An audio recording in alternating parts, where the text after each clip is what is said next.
11 heures, tout le monde est prêt? Oui. Je vais commencer. Donc, d'abord, merci d'être là aujourd'hui. Permettez-moi juste peut-être de vous présenter mes collègues. Donc, M. Guy Dupuis, maire de Sainte-Perpétue, M. Claude Lefebvre, maire de Baie-du-Fèvre et préfet suppléant, M. Sylvain Laroche, maire de Grand-Saint-Esprit, M. Laurent Marcotte, maire de Saint-Léonard-d'Aston, M. Côté, notre directeur que vous connaissez. La particularité des maires qui sont ici aujourd'hui aussi, c'est que leur municipalité a été sollicitée pour accueillir des éoliennes.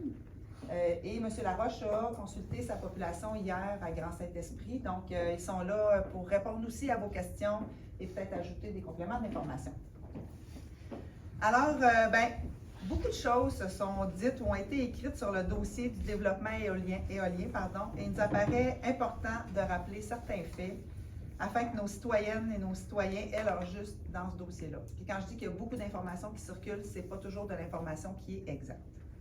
D'abord, soyons réalistes, là. Premier fait, le gouvernement, via son ministre de l'Économie, de l'Innovation et de l'Énergie, a fait savoir que nous devrons augmenter significativement notre production d'énergie renouvelable, à peu près 5000 MW d'ici 2026. Et l'éolien est l'énergie la plus propre pour opérer une transition écologique, respectueuse et durable. En janvier 2019, le Conseil des maires de la MRC a reconnu dans une déclaration d'urgence climatique et publique, bien sûr, la nécessité d'entreprendre une transition écologique. Donc, en mode solution et action, la MRC a adopté le premier plan de transition écologique à l'échelle d'une MRC du Québec. Dans ce document fédérateur et mobilisateur, donc les maires, mairesses ont signé, mais on a aussi eu l'appui des élus, conseillers, conseillères municipales de chacun des conseils. L'enjeu relatif au changement climatique a donné lieu à 2 orientations et 2 objectifs pour la période 2020-2024. D'abord, réduire les émissions de gaz à effet de serre en visant la carboneutralité d'ici 2030, puis adapter la communauté aux impacts actuels et futurs des changements climatiques en augmentant l'implication de la MRC et les municipalités, bien sûr, dans l'adaptation au changement climatique. Nous avons donc demandé à nos gouvernements de poursuivre la mise en œuvre d'initiatives permettant d'accélérer la réduction de ces GES et l'adaptation au changement climatique, incluant la transition énergétique et plus particulièrement la décarbonation de l'économie québécoise. Donc, on a aussi entendu de certains citoyens et citoyennes qu'on avait manqué de transparence et qu'on avait peut-être pris un certain temps avant de publiquement informer les gens de ce qui se passait sur notre territoire. Vous allez me permettre une certaine chronologie des événements pour qu'on soit tous à la même place à ce niveau-là.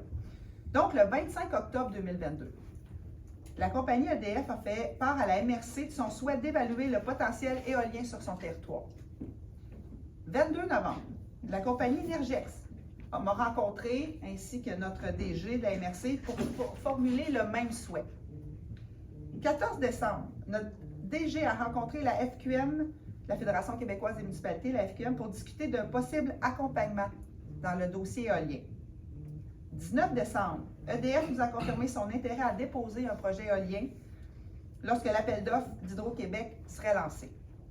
31 décembre 2022, le ministre de l'Économie, de l'Innovation et de l'Énergie a annoncé que le gouvernement du Québec allait donner plus de temps à Hydro-Québec pour publier un appel d'offres de production d'énergie éolienne et pour s'assurer que les éventuels projets puissent se dérouler dans des conditions optimales. Donc, il avait repoussé la date. Parce que les gens nous disent souvent on a entendu parler de ça à partir d'octobre. Donc, à la fin d'octobre, on a eu une première entreprise qui est venue nous rencontrer pour nous dire qu'elle pouvait être intéressée à développer un projet chez nous. 10 janvier, la compagnie Invenergy m'a rencontré, ainsi que 2 autres maires et notre DG, pour nous faire part de son intérêt à développer un projet éolien sur notre territoire. 11 janvier, la compagnie EDF a présenté les grandes lignes de son projet au Conseil des maires de la MRC en séance de travail. 18 janvier, la compagnie a elle aussi présenté les grandes lignes de son projet au Conseil des maires en séance de travail. Je n'ai pas le nom de la compagnie, mais ça doit être Énergex, Michel. 18 janvier, lors de la séance publique du Conseil des maires, on a annoncé notre intention d'être partenaire, advenant qu'un projet de développement éolien se réalise dans notre MRC. Le développement de projets éoliens est une opportunité fantastique pour les municipalités de se positionner comme un acteur clé à la lutte au changement climatique, et tout en ayant des retombées économiques et sociales fort intéressantes pour la collectivité. On pourrait avoir des sous autrement que par la taxation et par le développement ou l'étalement en construisant des nouvelles maisons. Donc, pour nous, on voit là une opportunité comme municipalité de se positionner. On a mandaté la FQM pour accompagner notre MRC dans ce dossier parce qu'on n'est pas des experts et c'est notre premier grand dossier éolien chez nous et que la FQM a embauché un expert qui a travaillé dans des projets dans le Bas-Saint-Laurent et en Gaspésie. Comme l'a rapporté une nouvelliste dans son édition du 18 janvier, notre DG a été très clair et je le cite. Ce n'est pas nous qui allons déposer le projet. On a soumis notre intention d'être partenaire. Les entreprises, ce sont elles qui ont l'expertise. Nous, on sera là pour investir, s'assurer d'une bonne localisation et s'assurer des retombées. 10 février, maintenant, la compagnie Kruger Énergie nous a rencontrés avec 2 autres maires. Le DG était là aussi. Le DG des municipalités était présent. Et le nôtre, afin de signifier son intérêt à développer un projet éolien sur le territoire de la MRC. 15 mars. La période des questions lors de la séance publique du Conseil des maires nous a permis de fournir de plus amples précisions aux citoyennes et citoyens qui posaient des questions puis exprimaient des préoccupations tout à fait légitimes. J'ai alors eu l'occasion de rappeler que rien n'était défini, aujourd'hui non plus d'ailleurs, et que nous n'avions aucune autorité sur les promoteurs qui avaient fait le choix d'aller rencontrer directement les propriétaires plutôt que de venir nous voir à la MRC comme l'avaient fait EDF, Énergex et Kruger Énergie. Nous sommes conscients, là, puis on va se le dire, là, que ces façons de procéder-là peuvent générer des questionnements et de l'inquiétude pour nos citoyens. Il faut comprendre aussi qu'on est dans un contexte de concurrence. Ce sont des entreprises privées qui ont le devoir de sécuriser des lieux pour pouvoir déposer. Donc, on vit aussi comme élus dans ce contexte-là. 31 mars, finalement, Hydro-Québec a finalement lancé son appel d'offres. Ça, c'est officiel. Et le 4 avril, quand même, assez rapide, la MRC a organisé une séance d'information sur l'appel d'offres pour tous les élus de la MRC. Tous les élus ont été invités. Il y avait une centaine de personnes. On avait aussi invité des gens de notre communauté abénaquise à participer à cette rencontre-là et ils étaient présents. Un communiqué de presse a été publié la semaine suivante. Une centaine de personnes, comme je vous disais, étaient présentes. Donc, vous comprendrez qu'on n'a pas perdu de temps. Semaine du 17 avril, nous avons publié un feuillet d'information dans certains bulletins ou journaux municipaux pour les municipalités qui en ont. 21 avril, des citoyennes et des citoyens ont publié une lettre ouverte et lancé une pétition en faveur d'une réflexion collective. Pétition qui ne nous a toujours pas été déposée. J'imagine le sera peut-être demain au Conseil des maires. 10 mai, le Conseil des maires a tenu une séance de travail sur le dossier éolien. 17 mai, donc demain, j'informerai les citoyennes et les citoyens sur les étapes à franchir d'ici à ce qu'Hydro-Québec annonce ses intentions au terme de l'appel d'offres. Et on annoncera aussi quelques actions concrètes demain, mais on va quand même vous en donner quelques-unes aujourd'hui. Et pourquoi on ne l'a pas fait plus tôt, c'est que les promoteurs aussi n'étaient pas nécessairement prêts à divulguer leurs projets de façon concrète, là où seront situées les éoliennes. Je ne sais même pas si, à ce jour, c'est défini auprès des municipalités. Donc, on est encore dans le flou. Il n'y a pas encore de projet précis. Donc, ce n'est pas qu'on cache de l'information, c'est qu'on transmet l'information qu'on a. Puis on a été interpellé sur la réflexion collective. La MRC Nicolet Yamaska est tout à fait favorable, là, je pense que vous le savez, à une réflexion collective, puis je dirais même plus là, un dialogue citoyen sur les enjeux énergétiques, c'est-à-dire des échanges ouverts, respectueux et constructifs. Pour cette raison, qu'en plus des initiatives que prendront les promoteurs des projets pour faire connaître leurs visions et leurs intentions, et tantôt je vous donnerai certaines dates, puis ces rencontres-là se feront dans certaines municipalités d'ici les prochains jours pour bien expliquer leurs projets aux citoyens. La MRC, elle, a l'intention d'utiliser tous les outils à sa disposition pour permettre à tous les citoyens et à toutes les citoyennes qui souhaitent s'exprimer sur le développement éolien et ses enjeux, de pouvoir le faire librement. Comme je vous disais, j'imagine que la pétition sera déposée demain dans le cadre du Conseil des maires. On sera en mesure de fournir d'autres réponses aux signataires en lien avec leurs demandes. Mais soyez assurés que les citoyens auront leur mot à dire sur l'implantation des projets éoliens chez nous. faut dire aussi que nous, on a donné notre appui à ces projets-là, mais notre appui n'est pas inconditionnel. On a aussi travaillé dans la séance de la semaine passée, toute la réglementation. La MRC, ce qu'elle a comme pouvoir, c'est de réglementer et de s'assurer que le développement chez nous se fasse de façon respectueuse pour les citoyens. Si les citoyens souhaitent avoir une réflexion plus large, plus philosophique sur la pertinence de l'éolien chez nous, je ne suis pas sûre que l'échelle de la MRC est le bon endroit. Moi, je les référerais aux députés ou au gouvernement parce qu'ultimement, c'est le gouvernement qui souhaite développer la filière éolienne chez nous. Je vous disais qu'on allait vous donner quelques petites informations aujourd'hui et je termine là-dessus. Donc, il y a 3 entreprises qui ont choisi de faire des portes ouvertes ou des séances d'information pour la population et chacune des municipalités va s'assurer de relayer cette information-là parce que même si l'information ou la séance se tient à Sainte-Perpétue ou à Saint-Léonard, tous les citoyens sont les bienvenus.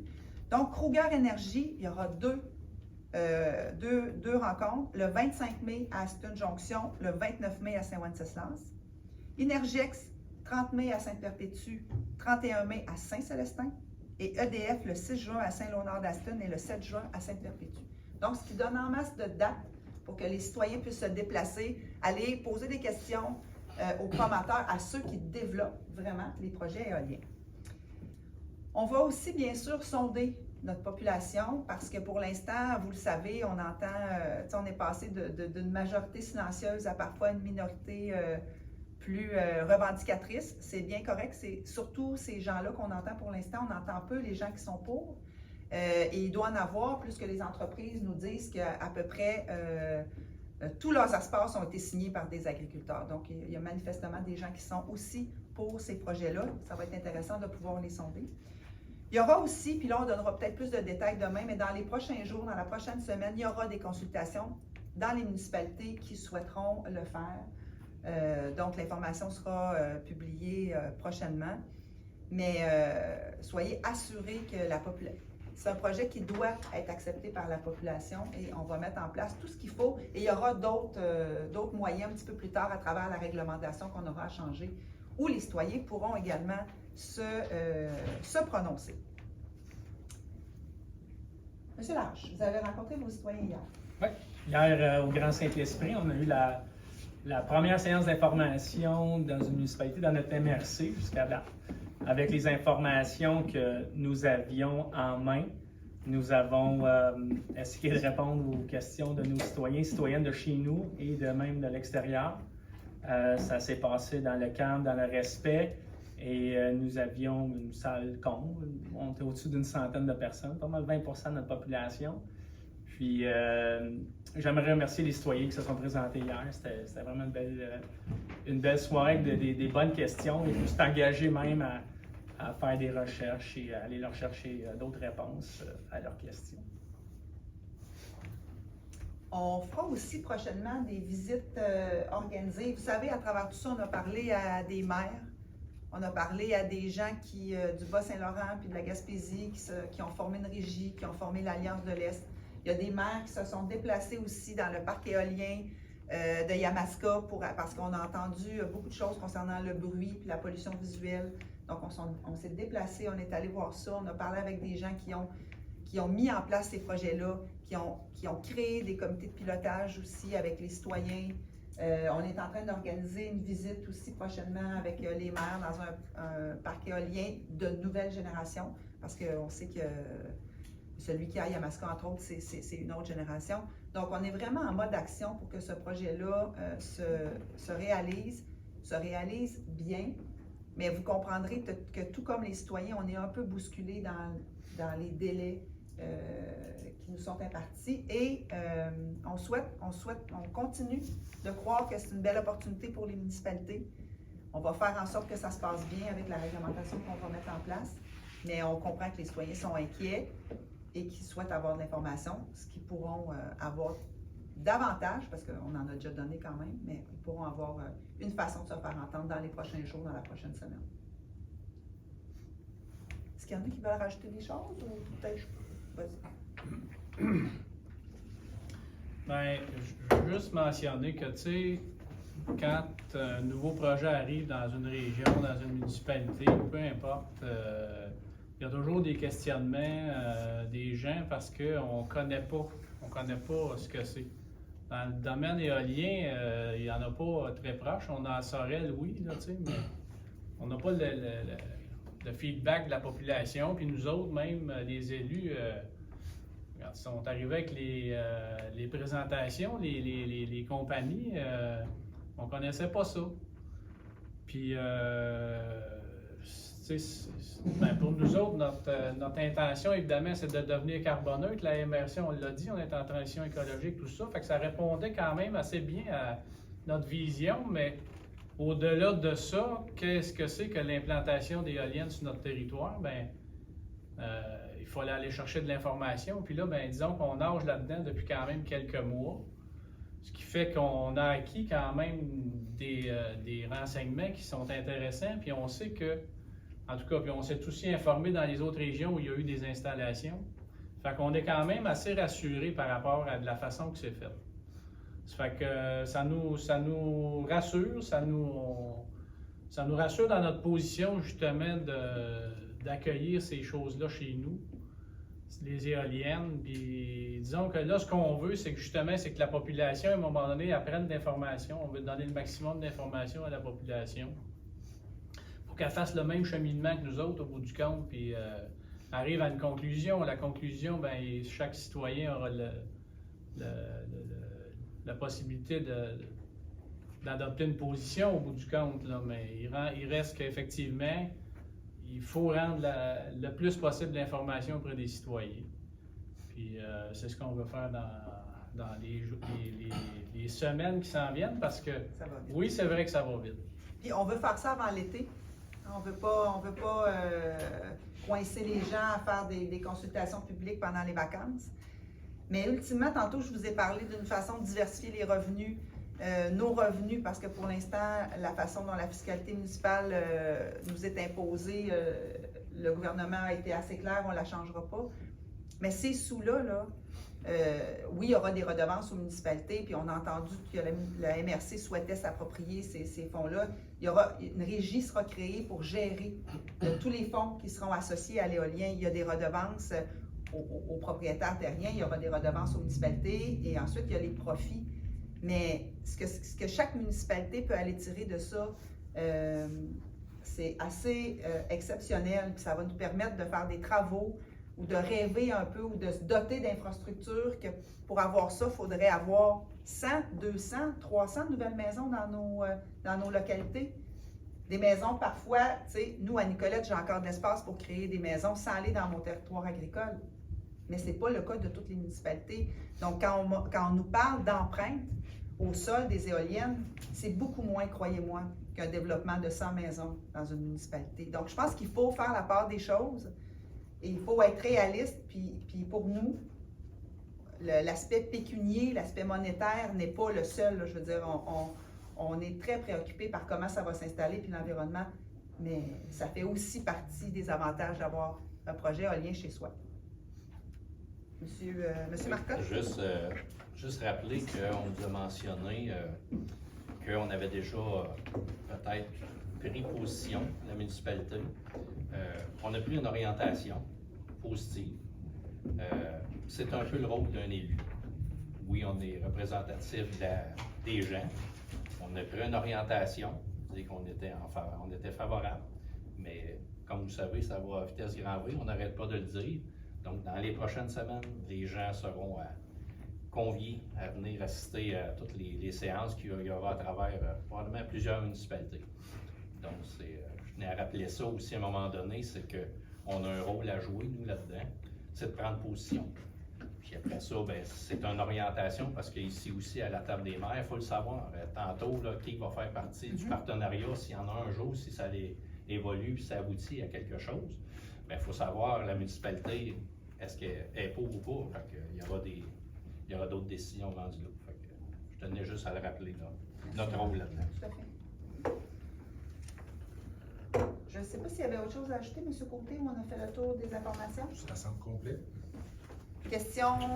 Vous l'avez dit, vous vous sentez bousculé dans tout ça, ça va très vite. Est-ce que vous auriez souhaité que ce soit autrement, dans la façon de procéder du gouvernement d'Hydro-Québec maintenant? Bien, est-ce qu'on aurait aimé que ça soit, tu sais, c'est tout le temps le fun d'avoir du temps pour le réfléchir ensemble avec les citoyens. Je pense que c'est ce qui manque. Mais je vous dirais que, tu sais, l'information qu'on a quand même, on a réussi à la trouver, on est accompagné par la FQM. Tu sais, je pense qu'on est bien accompagné. Là où ça bouscule encore plus, c'est vraiment tout ce qui se passe sur le terrain dans nos municipalités. Et là, ici, on a pris une orientation, comme M. Marcotte disait. Il y a des municipalités qui probablement vont être contre d'avoir des éoliennes chez eux, puis c'est correct comme ça. Des fois, le défi, c'est de faire redescendre ça dans nos conseils municipaux, puis à travers nos citoyens. C'est là qu'on manque un peu de temps, puis qu'on pousse un peu aussi sur nos élus municipaux qui sont aussi des élus et qui souhaiteraient avoir toute l'information. Mais on a fait une séance avec ces gens-là, puis ils ont pu l'avoir. Mais c'est sûr que les délais sont courts, puis les délais sont dictés par le gouvernement. Maintenant, est-ce qu'on peut avoir un petit peu de détails par rapport au projet? C'est combien de mégawatts qu'on développe ici dans le cas de Yamaska? Combien d'éoliennes vont s'implanter?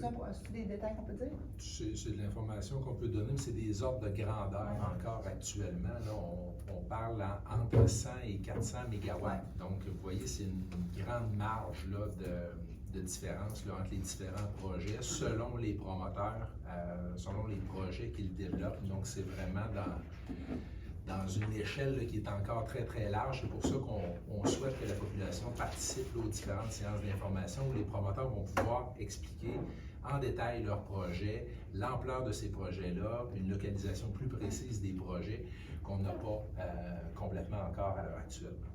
Vous avez parlé de entre 100 et 400, mais pour produire ça, combien d'éoliennes? Puis là, vous allez me dire, ça dépend du projet, mais disons le plus gros, là, pour atteindre le 400 MW, combien de tours d'éoliennes? Une soixantaine.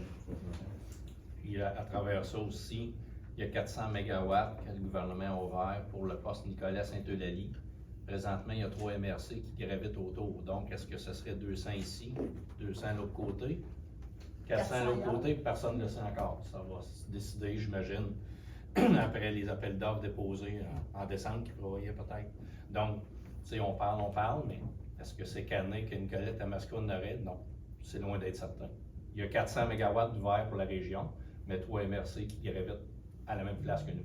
Oui, c'est un projet de 1500 MW pour le Québec au complet. Puis là, 400 à Nicolet-Yamaska, mais 600 au Saguenay-Lac-Saint-Jean qui sont aussi sur l'appel d'offres. Il y en a à Montérégie, il y en a dans Charlevoix, il y en a partout. Fait que ça se peut que Nicolet-Yamaska, on n'ait même pas d'éoliennes chez nous.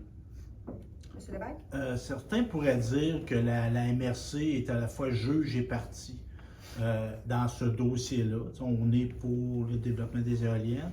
Dans les autres secteurs, Gaspésie ou Saint-Laurent, comment ça se passe, l'alliance entreprise et MRC? Ça se passe de la même façon.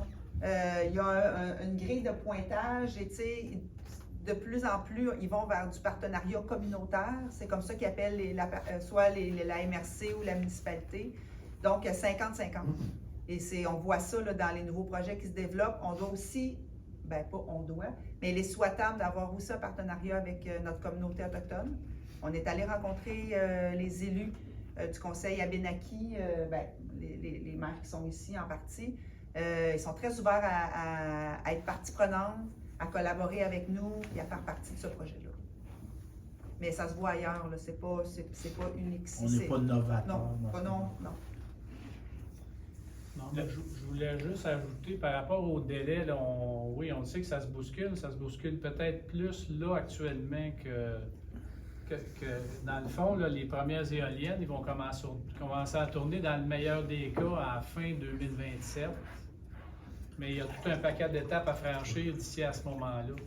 Nous autres, ce qui presse pour nos municipalités, c'est d'encadrer par une réglementation, par le règlement de zonage, l'installation de ces affaires-là. Il faut que ça soit encadré, parce que si on ne fait rien, bien, ça donne le champ libre à tout le monde. Donc, pour les municipalités, il faut entamer ce processus.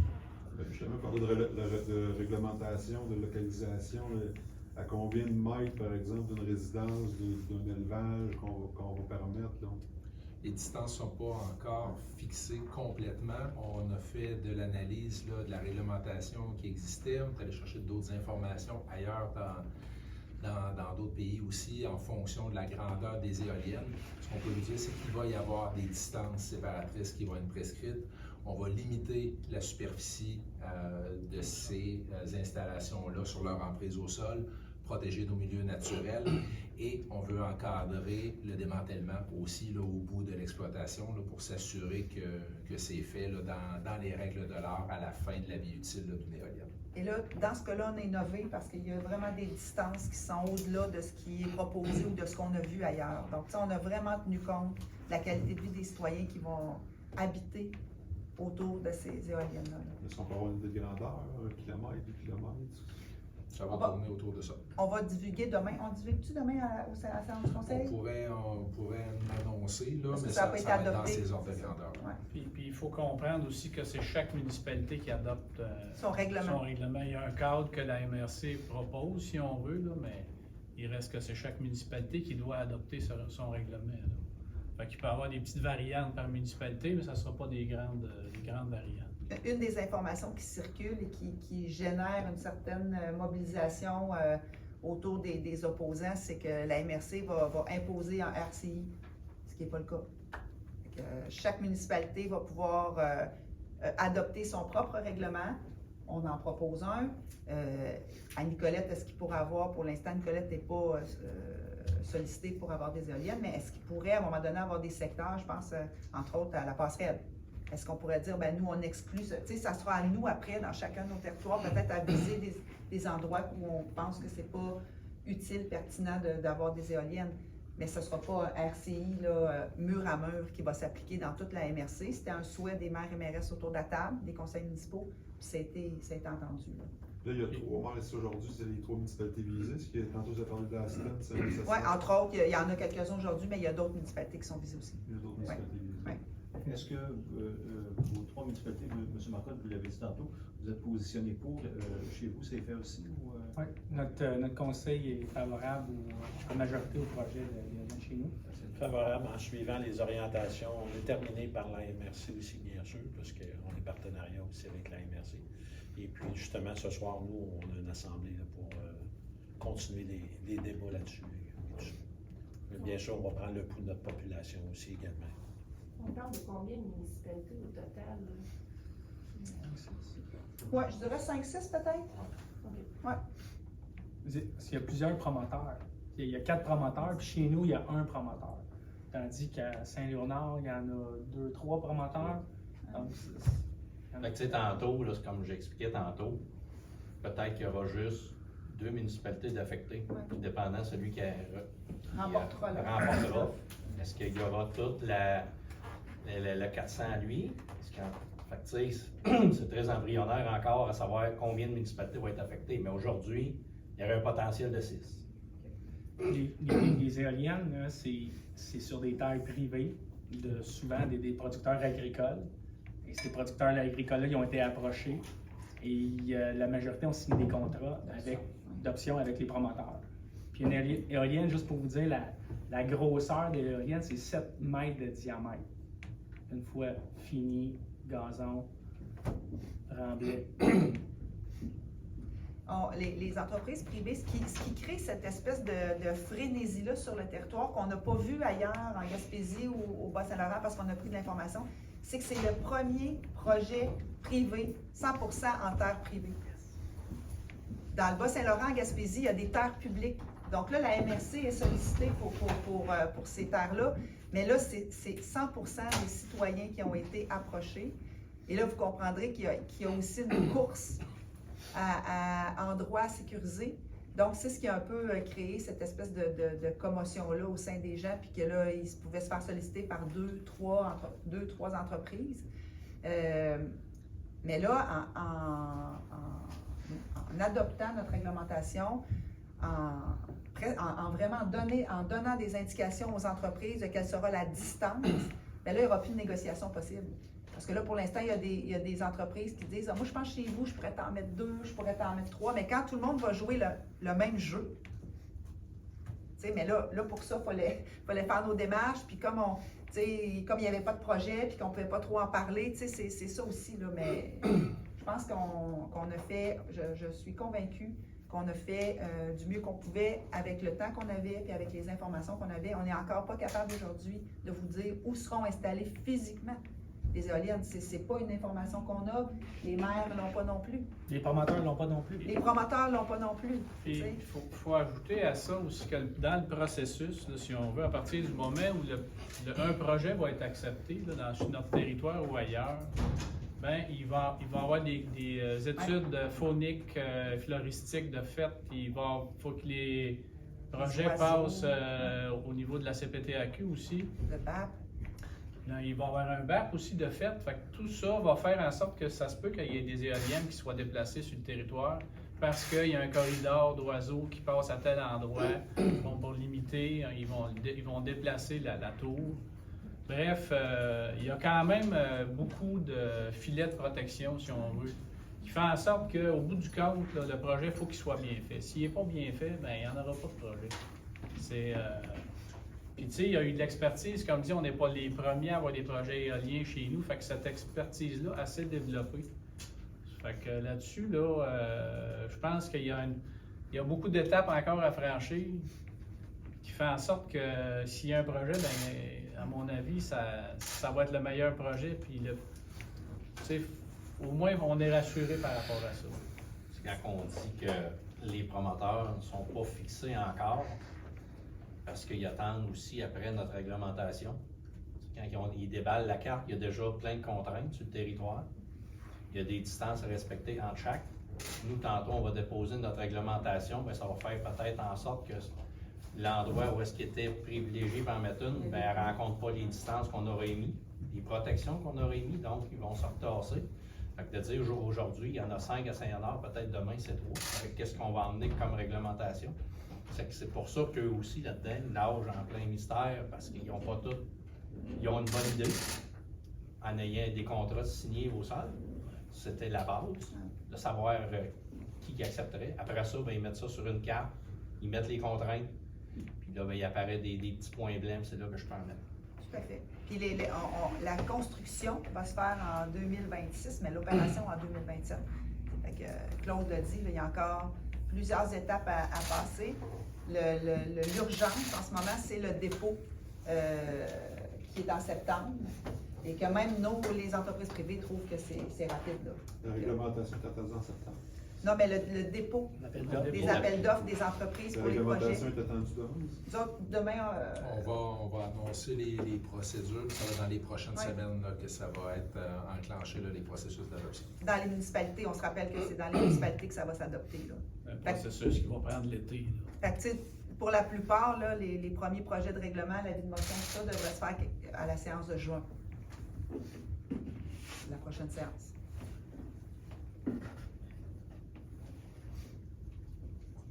Est-ce qu'il y a d'autres questions? Non? Ouais.